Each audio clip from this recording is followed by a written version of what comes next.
Okay, she's rolling right now. Okay, cool. So you said something about, this is really interesting, about how you can watch other people's body language. How would that be handy to you in a competition like this? Oh, well, I mean, you can see, just a few cues right off the start where, people slouch their shoulders. Even kids, they learn it from an early age. My kids will do it. You'll say, they've done something wrong or whatever, and I'll ask my son, Dane, come over here. Immediately he slouches his shoulder and he puts his head down and he walks real slow and he drags his feet. People learn that type of conditioning at a very early age. I mean, he's only 5 now. He's been doing that since he could walk. And so the same thing, you can look into someone's eyes. A really good example was the Tour de France this last summer. Can't remember the fellow's name, but the top guy who ended up winning, he had another, I think it was a Spaniard, behind him.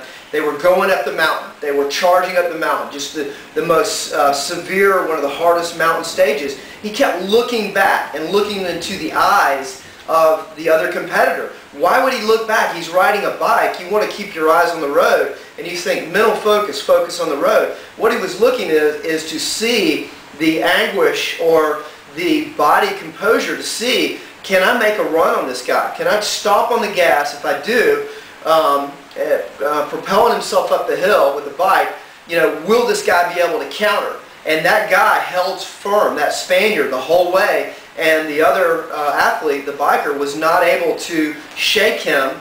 So they were playing a mental game, cat and mouse. He kept looking back, and the Spaniard was like, hey brother, I'm right here for you. You want to stop on the gas? I'm going to be right behind you. And so it can be played both ways. Both you could bluff, but at the same time, an athlete who's truly ready for a situation, doesn't matter if it's a CrossFit competition or, even if you're, say, standing on the beach, and looking at huge 10, 20-foot waves, and you're getting ready to go surf. Someone who has surfed in that type of situation would be very adept. Their mind would be at ease. Their breathing would be at ease.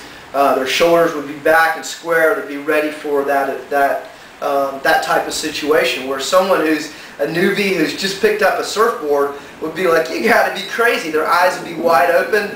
I mean, they would be probably a shade of white. I mean, so I think each situation you're going to have different body composure, but you can tell the athlete who is ready for that situation that you're getting ready to go into, as long as you are fluent with that activity too, like say with CrossFit or whatever. I can tell when another athlete may be more fatigued, say, than I am. I mean, it's not hard to tell. I mean, they're just their whole expressions, or even we talk between us as CrossFit athletes between events, and you'll hear someone say, oh, well, I'm not very good at this next event.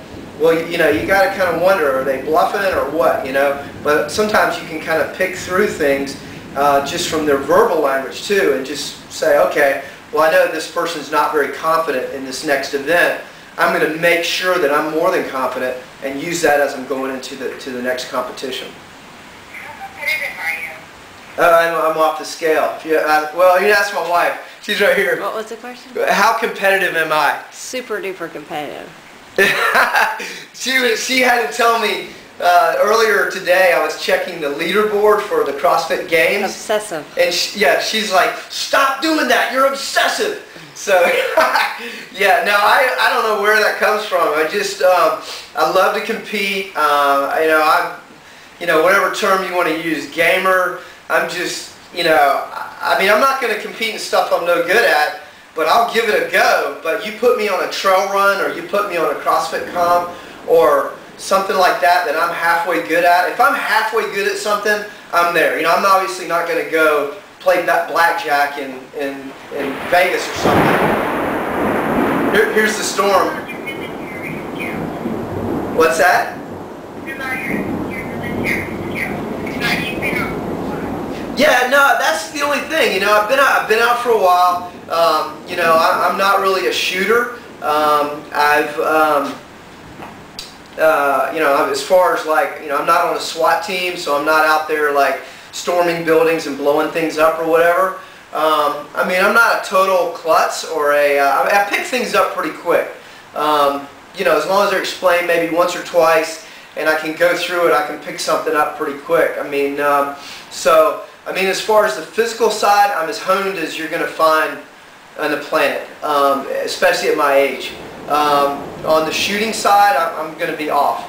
You know, I just, but you know, my time in the SEAL team, it wasn't like, I was out, doing whatever. You know, we shot a lot.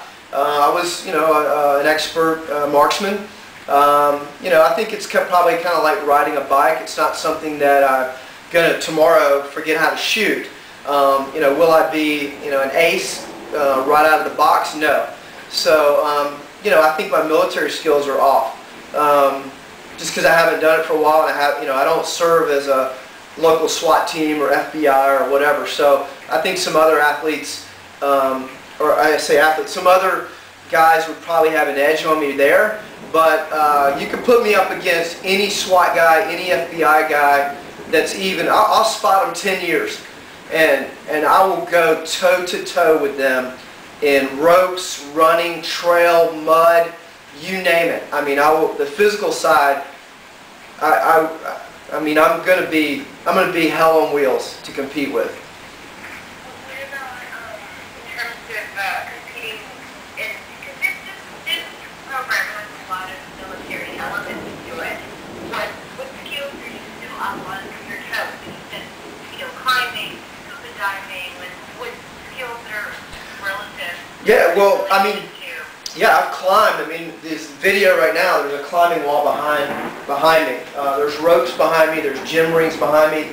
I'm a freaking monkey as far as the climbing part of it. I've traveled all over the country climbing the last 20 plus years.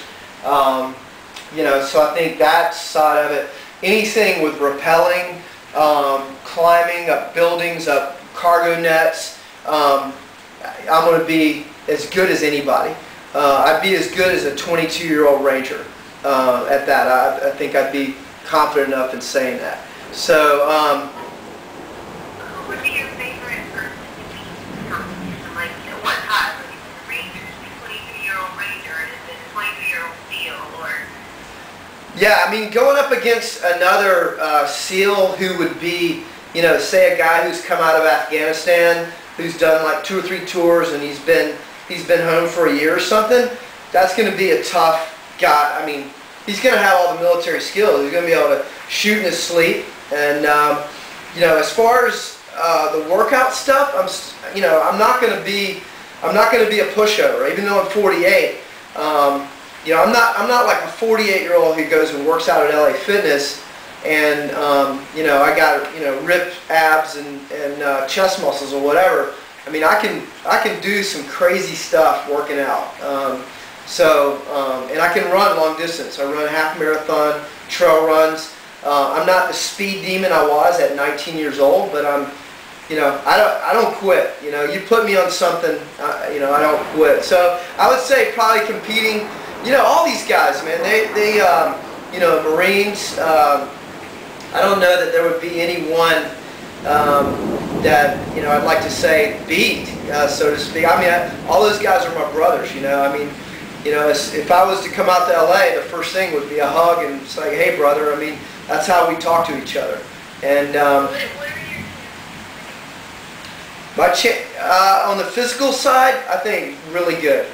I think on the or damn near the close to the top. On the military side, I don't know. To be honest with you, I haven't shot in a long.